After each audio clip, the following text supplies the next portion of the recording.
औरत होती ही बाहिम्मत है। एक औरत कैसे अपने घर के काम करती है और साथ साथ कैसे वो ऑनलाइन अर्निंग कर सकती है। आज की वीडियो में मैं आप लोगों से यही डिस्कस करूंगी कि एक औरत घर में बैठ के कैसे कमा सकती है। इसके साथ साथ इस वीडियो में आप लोगों के साथ शेयर करूंगी करेले की बहुत मज़े की रेसिपी, और इसके साथ वो बातें बताऊंगी कि यूट्यूब पे चैनल पे बनाने से लेकर वीडियो अपलोड करने तक आप लोगों ने क्या करना है और कौन सी गलतियां नहीं करनी। अस्सलाम वालेकुम माय यूट्यूब फैमिली, मेरा नाम है समरीन और उम्मीद करती हूँ आप लोग बिल्कुल खैरियत से होंगे। मैं बिल्कुल खैरियत से हूँ। आज मैं आपको बताऊंगी कैसे मैंने कम टाइम में दोपहर का खाना तैयार किया और इसी को समझदारी कहते हैं। सबसे पहले हम लोग डिस्कस करते हैं कि यूट्यूब पे आप लोगों ने अर्निंग कैसे करनी है। यूट्यूब पे अर्निंग करने के लिए कोई रॉकेट साइंस नहीं है, बस आप लोगों ने वीडियो बनानी है और उसके बाद आप लोगों ने यूट्यूब के चैनल बना के उस पर अपलोड कर देनी है। लेकिन यहाँ पे बात सिर्फ ये नहीं है कि आप लोगों ने अपलोड कर देनी है और आप लोगों की चैनल जो है वो मोनेटाइज हो जाएगा। चैनल मोनेटाइज करने से पहले आप लोगों को एक क्राइटेरिया होता है, उसको पूरा करना होता है। वो क्राइटेरिया क्या है, आज हम उसके पर बात करते हैं। क्राइटेरिया में होता है कि 1000 आप लोगों के पास सब्सक्राइबर हो और 4000 वॉच टाइम हो। लेकिन अब यूट्यूब ने एक नया फीचर मुतारफ करवाया है जिसमें है कि अगर आप लोगों के पास 1000 सब्सक्राइबर हैं और आपके शॉर्ट्स पे 10 मिलियन व्यूज़ हैं तो आप लोग इजीली अपना चैनल जो है वो मोनेटाइज कर सकते हैं। यहाँ पे मैं आप लोगों को एक अच्छी टिप देना चाहती हूँ। Oh my God. जो शॉर्ट्स है ना वहाँ से इजीली आप लोगों को व्यूज़ भी अच्छे आ जाते हैं और सब्सक्राइबर भी काफ़ी ज़्यादा मिल जाते हैं। लेकिन बात ये रही है कि 10 मिलियन व्यूज़ जो है ना वो पूरे करना मुश्किल होते हैं। समटाइम ऐसे होती है कि आप लोगों की वीडियो इतनी ज़बरदस्त होती है कि लोग उसको इतना अप्रिशिएट करते हैं कि आपके 10 मिलियन 3 माह में हमने पूरे करने होते हैं, वो हो जाते हैं।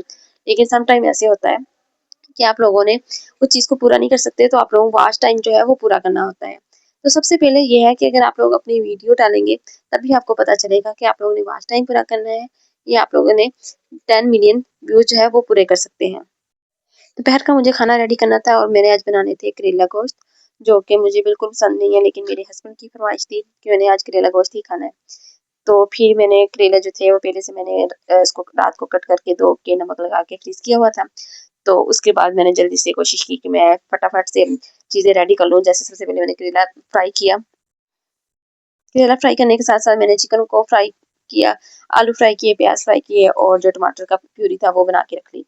उसके अलावा इसमें जो बेसिक मसाले हैं ना, इसमें जैसे नमक, मिर्च, हल्दी, ये बेसिक मसाले हैं। बाकी जो आपके पास होंगे जैसे गरम मसाला हो गया, धनिया हो गया, वो आप लोग ऐड कर सकते हैं।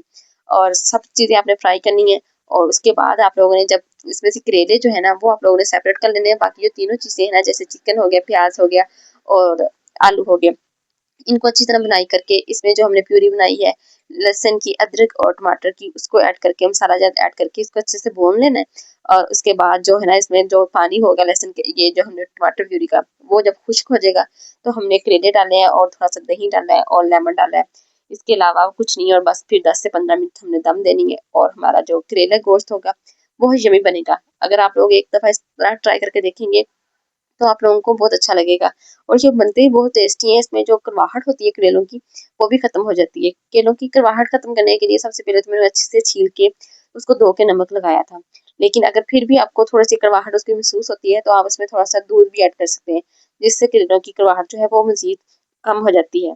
यहाँ पे समझदारी मेरी ये थी कि गैस जाने वाली थी और मैं सब्जी वगैरह बना बनू के, तो फिर मैंने सबसे पहले ये किया कि बर्तन नहीं धोए, क्योंकि किचन भी बहुत मैसी हुआ था। मैं काम कर रही थी अपना बैठ के।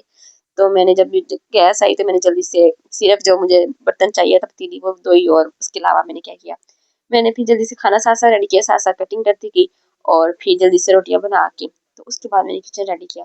अगर मैं यहाँ पे ये करती कि पहले एक बर्तन धोती हूँ, किचन नीट करती, तो मुझे लगता है कि मेरी गैस जो थी चूल्हे वो बंद हो जाना था, फिर मेरी कुकिंग रह जानी थी। तो इसी को कहते हैं समझदारी। घर के काम तो वो करते रहती हैं। सबसे बड़ी बात ये है कि आप लोग जो काम कर रही होती हैं उन्हीं कामों से आप लोगों ने अर्निंग कैसे करनी है। तो आज की वीडियो में आप लोगों ने अगर देखें तो मैंने वो छोटे छोटे क्लिप्स रिकॉर्ड किए हैं जो मैंने डेली रूटीन में काम किए हैं, जैसे कुकिंग कर ली, बर्तन धो लिया, आटा गूंद लिया, कपड़े प्रेस कर लिए, और उसके अलावा मैं जो काम कर रही थी अपना लैपटॉप पे उसके छोटे छोटे क्लिप्स हैं। इन्हीं क्लिप्स को मैंने कंबाइन किया और एक वीडियो एडिट कर दी, साथ में वॉइस ओवर कर दूंगी और इस वीडियो को एक अच्छे टाइटल के साथ और थंबनेल के साथ में अपलोड कर दूंगी। जब ये अपलोड होगी तो इस पे जब वॉच टाइम पूरा होगा, व्यू भी पूरे होगा, मेरा चैनल मोनेटाइज होगा, तो इंशाल्लाह अर्निंग भी होगी। और इस सब में आप लोगों ने मेरा साथ देना है। आप लोगों को अगर मेरी वीडियो अच्छी लगी है